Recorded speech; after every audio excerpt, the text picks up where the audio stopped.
Бетонски столб го дели Светиниколското семејство на Унови од улица и број. Нивната семејна куќа не влегува во деталниот урбанистички план, со што Благица и нејзиниот син не можат да ја легализираат. 43 годишната Светиниколчанка вели дека поради стопираниот процес на легализација не можат да имаат лични карти и пасоши. Нас не ни дават ни адреса, ни број. Детето моје нема ни лична карта, нема ни пасош, нема здравство, у биро не може да се пријаве, ништо нема.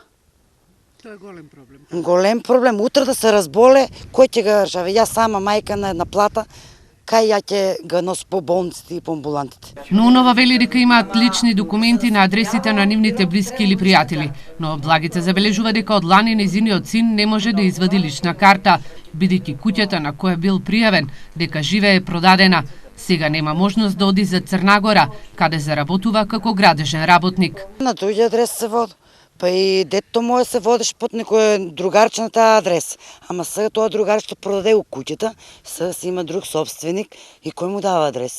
Никој не му дава адреса за да се пише он да извади документи. Проблем со легализацијата на локацијата Џумаилиски пат немаат само семејството на Унови. Градоначалникот на општина Свети Николај Зоран Тасев забележува дека овој проблем со добивање на улица и број на куќата го имаат десетина светиниколски семејства.